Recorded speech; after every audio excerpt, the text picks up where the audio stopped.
Vamos a realizar la artroplastía de la cúpula del radio con prótesis de titanio anatómica.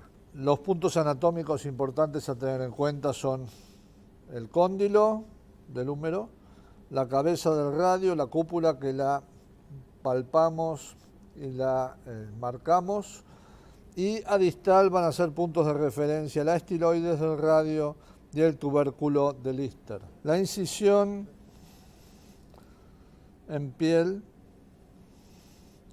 es ligeramente curva, pasando por la mitad de la cúpula. Y aquí vamos a tener los tendones epicondilios que pasan a partir del epicóndilo. Si nosotros vamos hacia adelante, vamos a tener el nervio interóseo posterior. Si nos vamos muy para atrás con la incisión, vamos a tener el ligamento colateral lateral, húmero cubital. Entonces nuestra incisión va a ser palpatoriamente, vamos a palpar la cabeza, nuevamente la cúpula, y en la mitad de la misma, allí vamos a incidir los tendones. Sabemos que a dorsal está el ligamento colateral y a palmar está el nervio interóseo posterior. Incidimos los tendones y hacemos la capsulotomía.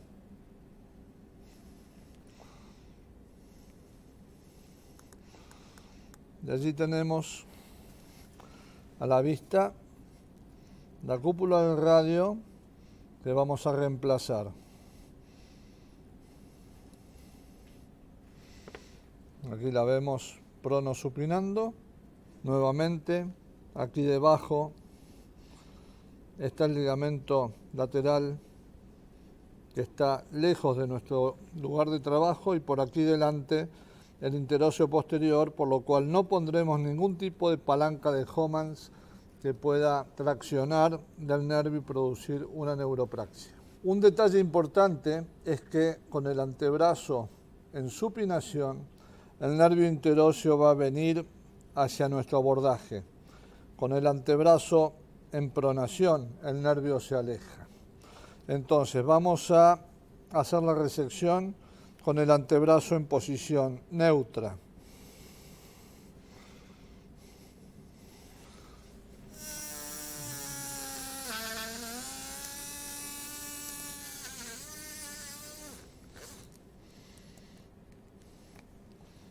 Aquí tenemos la cúpula del radio. Tenemos este instrumento dentro de la caja que sirve para poder levantar el cuello del radio e intentar sacarlo para poder pasarle la broca, las distintas brocas. Estamos con un espécimen muy chico, muy pequeño, y esta no entra. Entonces una segunda alternativa es hacerlo con dos palancas de Homans, pero fíjense que ninguna de las dos palancas está del lado volar donde está el nervio interóseo, sino una está hacia el dorso y la otra está hacia el olecranon. Tenemos entonces el iniciador con el cual comenzamos a preparar la metáfisis, y hay un tipo de broca como para cada medida de vástago, del 6 al 12. Entonces empezamos desde el 6, llegamos hasta este tope, vamos subiendo la medida de la broca hasta el diámetro donde sintamos que ya hace tope en la cortical interna. Probamos el número 8, ya estamos cerca, ya cuesta más. Tenemos que llegar hasta el tope. Ha costado más, pero hemos llegado.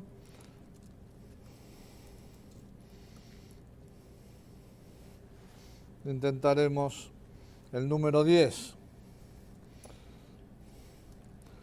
Siempre con mucho cuidado. Esto ya se está empezando a bloquear. Esto no es bueno continuarlo. Hay que tenerle mucho cuidado al estallido del radio, con lo cual hasta aquí llegamos. Nuestro vástago será un número 8.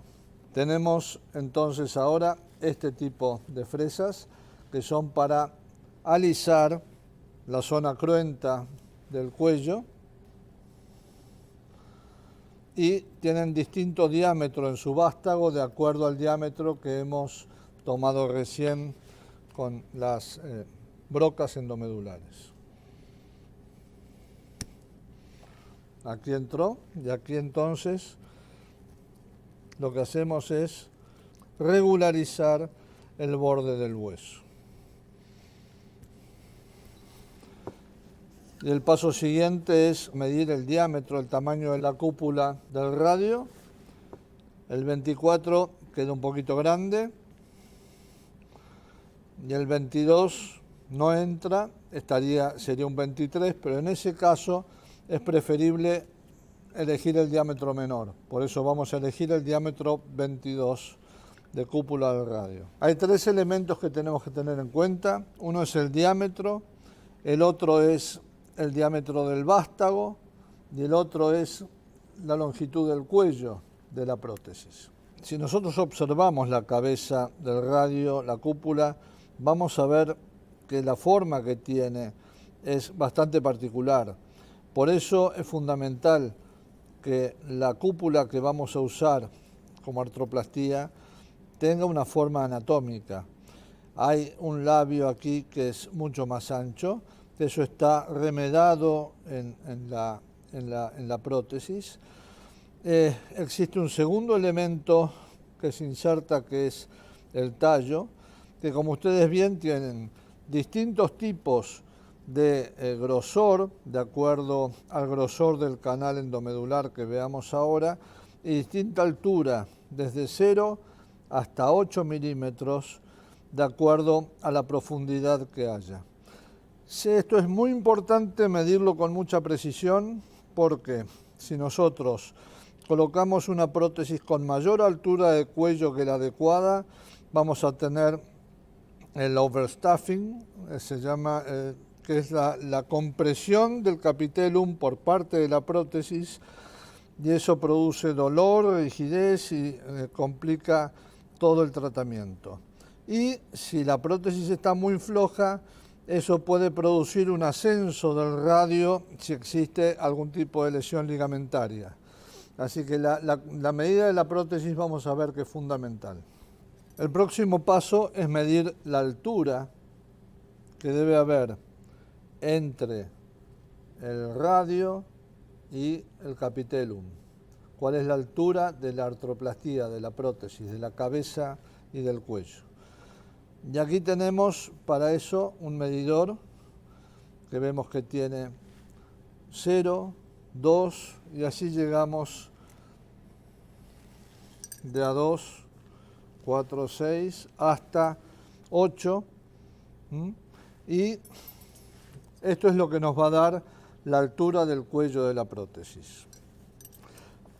Para poder usar esto es fundamental que hagamos una reducción del radio. Tenemos entonces en este momento la cúpula del radio en el mismo eje que el capitellum y vamos a proceder a medir la altura del cuello.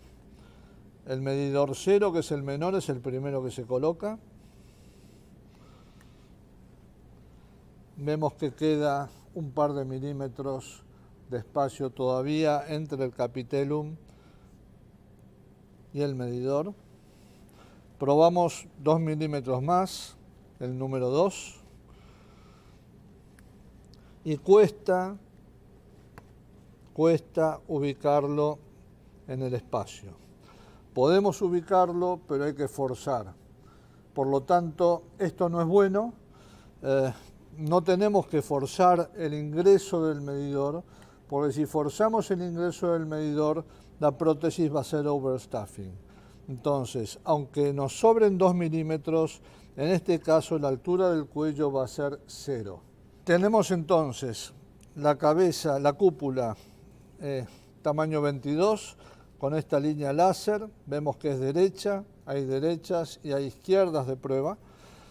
Tenemos un vástago de diámetro 8 con una altura 0, que es lo que hemos medido. Aquí tenemos también en el vástago dos líneas láser.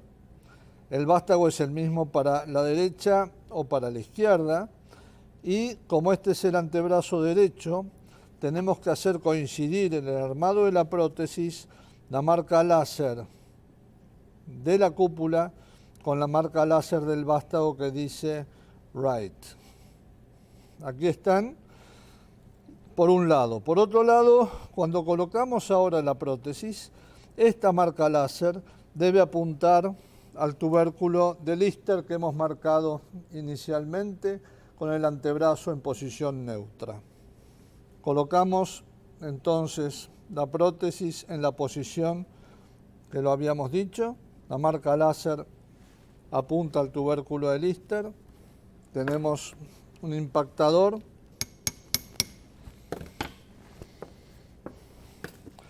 Hay que tener mucho cuidado con la piel porque en este momento, antes de la reducción, las partes blandas tienen una tendencia a ponerse entre la prótesis y el capitellum.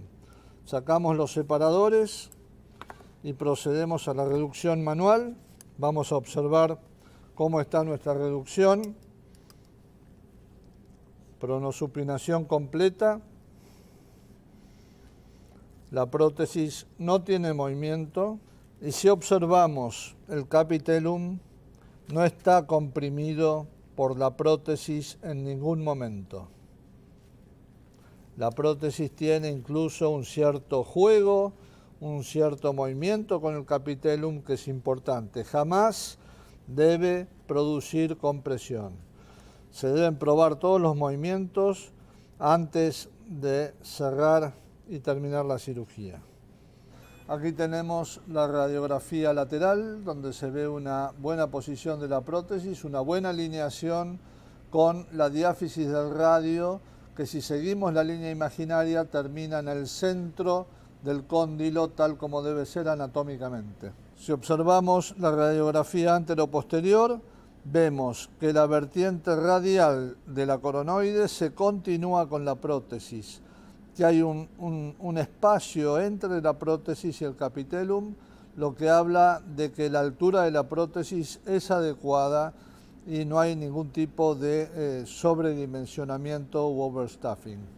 Hemos sacado entonces la prótesis de prueba y vamos a colocar la prótesis definitiva del mismo tamaño, 22, 0 altura, 8 de vástago.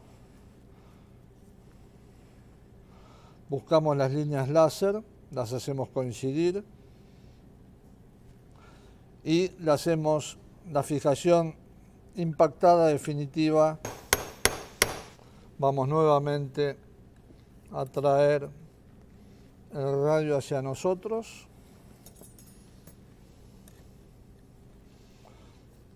Siempre con mucho cuidado de no fracturarlo. Es muy fina la cortical a ese nivel. Buscamos la línea láser que debe coincidir con el tubérculo de Lister y allí vamos a hacer la impactación definitiva. Entonces retiramos los separadores y ahora procedemos a la reducción de la prótesis que, como decíamos, tiene algún milímetro de espacio, pero eso es adecuado porque no comprime en ninguna posición el capitellum. No produce frote y lo esperable es que no produzca ninguna lesión. Aquí tenemos la radiografía definitiva de la prótesis definitiva. Observamos cómo está bien alineada, mantiene la alineación que veíamos con la prótesis de prueba. Si trazamos una línea por el eje del radio, atraviesa exactamente el centro del cóndilo, con lo cual nos indica que la prótesis está bien centrada en la radiografía lateral. En la radiografía de frente Vemos que la prótesis está bien impactada, hay un espacio entre la prótesis y el capitellum, pero la línea distal de la proximal de la prótesis sigue a la vertiente radial de la coronoides como esperamos que sea. Acá no va a haber overstuffing como lo veíamos ya en la prótesis de prueba.